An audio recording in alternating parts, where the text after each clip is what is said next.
politicians around the world are trying to gradually reduce the usefulness of cash until they can eradicate it completely.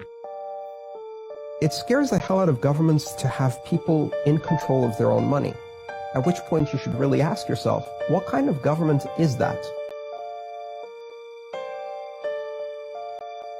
The whole thing about currency is that you don't need to know how it works unless it stops working. And when it stops working, everybody needs to know how it works, because your wealth, the future of your children, everything now depends on that.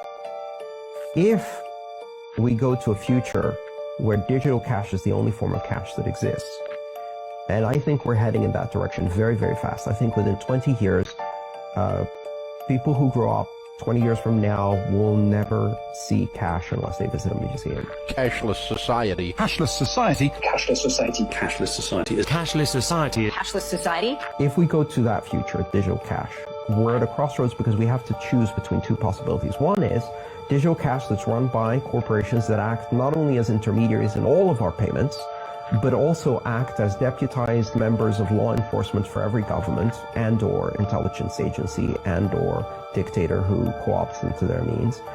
That type of finance takes the worst of surveillance capitalism and the worst of surveillance states, merges them together in this fascist dystopia where every transaction you ever made tells something about your habits, your politics, your associations, your movement, your physical location.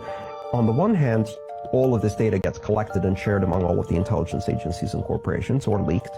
And on the other hand, if the people in power choose to, they can decide to debank you overnight.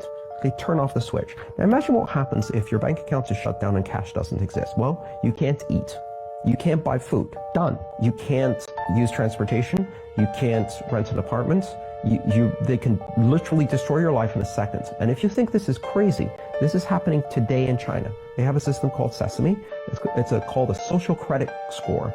And they use your social media postings to give everyone a score as to how well they toe the line of political correctness to the doctrine of the Communist Party. Regarding the digital IDs. Yesterday in Canada, Justin Trudeau met with all of our provincial premiers and basically told them that we will not be able to get funding for our healthcare unless the premiers agree to the digital IDs. I will show all the proof.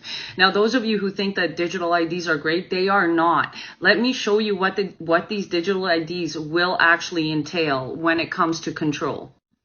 Here's an overview basically of everything that will be included in the digital IDs. This can be found on the WEF website and also on all of the provincial and government websites. You will have healthcare. You will not be able to access any healthcare without this digital ID. Financial system. You will actually not even be able to carry out bank accounts or carry out anything online regarding financial transactions. Food and sustainability. This says for farmers and consumers. You will not be able to get into stores. You will not be able to even sell anywhere. Once they have this system in place, this is where the digital currency will come in. Travel and mobility. We saw that with the Arrive scam app. Humanitarian responses, which is basically just garbage. It's in case something happens, they will be able to track and find you, including if you don't want anything injected in your body. E-commerce. You will not be able to shop online. Then you have social media platforms. You will literally need this ID in order to get TikTok, Twitter, or Facebook. No more fake accounts. You have e-government. So if you want your taxes done, any sort of benefits from there, you will need this. Then it gets even scarier. Telecommunications. You will not be able to actually get an internet provider without this digital ID, and they will be able to track you. And then up there you have smart cities, and we all know what those are. Those of you who think I'm lying, here's the federal condition. In order for us to access our money, our tax money,